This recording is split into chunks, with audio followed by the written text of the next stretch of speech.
ayun, katapos na namin nag-stop over dito sa gateway to Bicolandia. So gawin na kami to Camarines Sur, wala na stop over.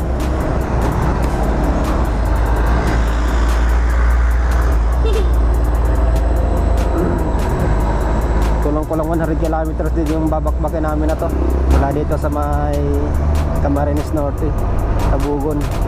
So hanggang Sipokot, Camarines Sur nga pala yung destination namin. Didiretso na daw namin, sabi nung bayaw ko eh. Hindi na daw ka mag-stop over sa Ragay, wala na tong babaan. Yung gas natin, isang bar pa lang naman nabawas eh, mula nagpagas tayo sa may Laredel Siain, sa may Flying Bee. So isang gas pa lang tayo mula ng Nabaliches, Quezon City. Tapos nagpagas tayo ulit dito sa may Laredel Siain, Quezon Province. So nandito na tayo ngayon sa may Tabugon, Camarines Norte, sa may Arco, papasok ng Bicol. 1 bar pa lang yung nabawas.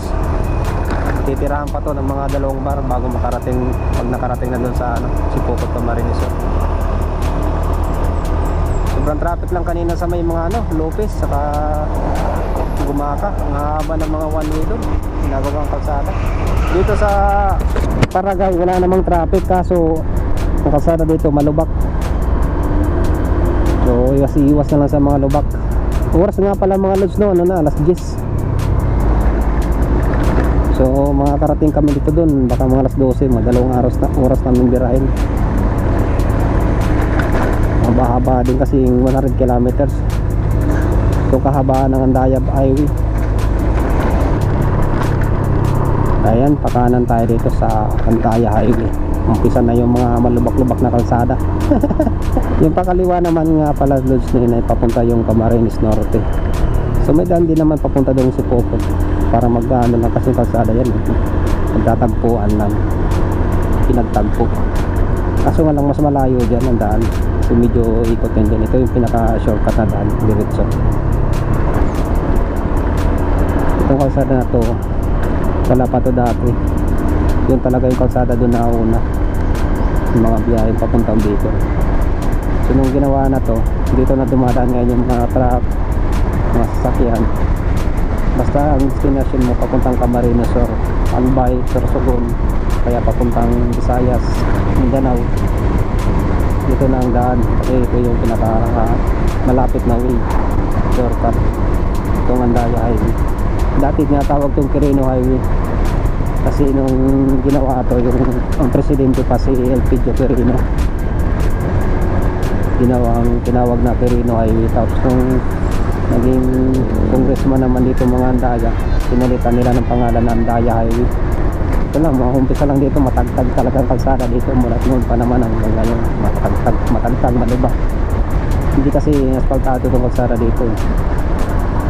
Hindi tulad ng sa Quezon Province, asfaltado mga kalsada kahit masikip. Dito naman malawak nga, pero hindi naman asfaltado, matagtag, malubak. Marami pa rin tayong kasabay kanina lods na mga nagbibiyahe papunta mga probinsya, Bicol, Samar, Mindanao, yung iba mga kasabay-sabay natin dito sa kalsada na ikakita natin mula pa sa Manila.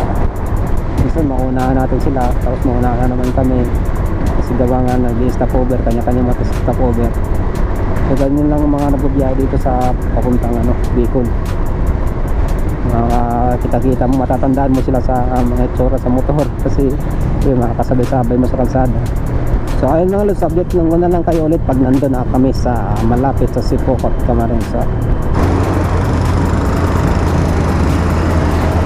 Kaya itong sistema dito sa Tagkawayan, pag may pahon na truck na mabagal na pagong, ayan, mahaba ng pila, tapos sunod-sunod pareho sa truck, mahabang truck, hirap umakyat sila.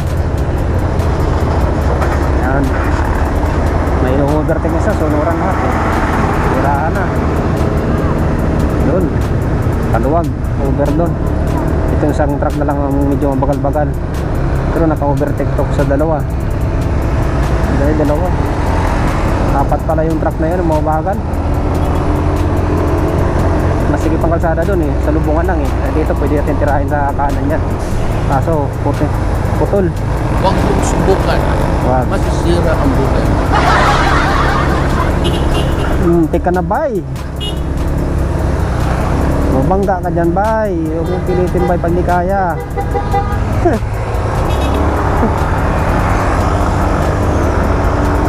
Yan, may tumira na isa. Sunura na yan.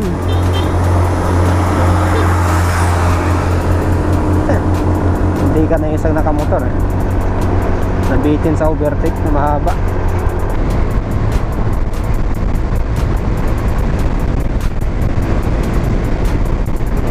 Del Gallego.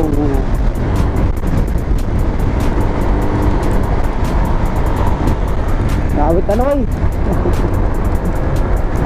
Ang ganda. Lak ng ulit na pinuli eh.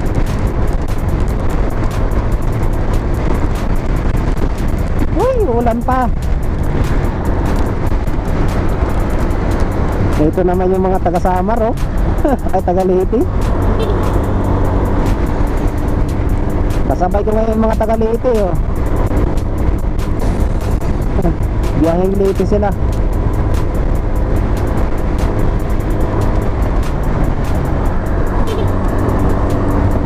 Kita na naman tayo. Pap.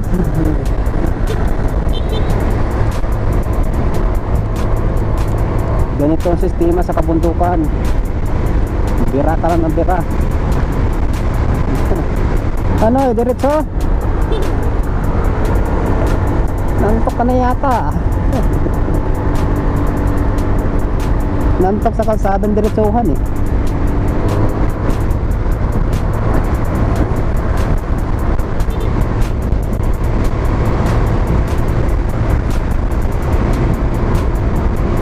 Perfect.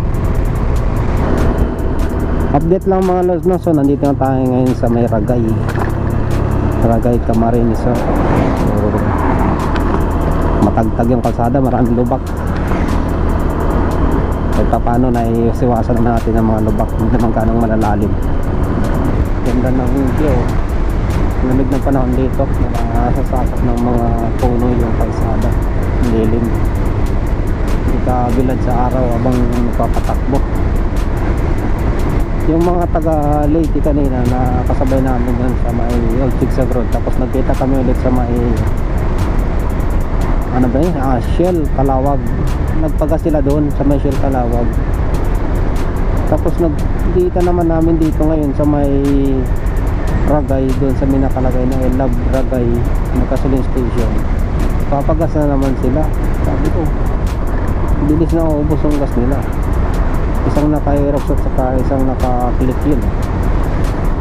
Kami ng bayaw ko sa may ano pa kami nagpagas eh. Laredel CIM sa may malapit sa Timonan. Nagpas na Timonan.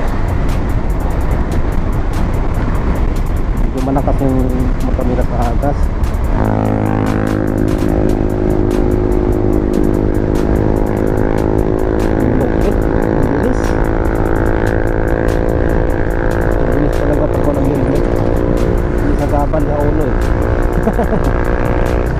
So ayun mga lods na, papasok na ako dito sa aming barangay. Nakarating natin sa wakas. So ang oras ay 12:30. So ang naging biyahe ko ay umabot ng 9 hours. Kasi nag-pick up ako sa Navaliches, Quezon City 2:30. So ngayon nandito na ako sa Sipocot, Camarines. So nandito na ako sa Sipocot, Camarines. So ang oras niya ay 12:30. So umabot ng 9 hours yung naging biyahe. So okay naman ang naging biyahe. May mga konting lubak lang talaga. Ganoon naman talaga. Hindi naman wala mga lubak-lubak diyan sa Andaya Highway. Tsaka yung matatahabang one way sa Gumakat saka sa Lopez, mga ginagawang kalsada. Ang haba ng one way na stopover.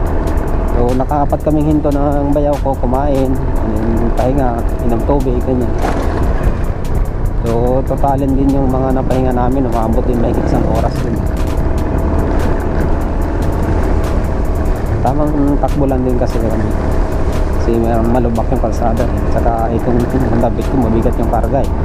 Yung katakbo mabilis. So ayun na mga lods, maraming salamat sa panonood hanggang sa mga umabot dito sa aking video na to. Huwag nyo yung kalimutang i-like and follow ang aking Facebook page and subscribe naman sa aking YouTube channel. Bye.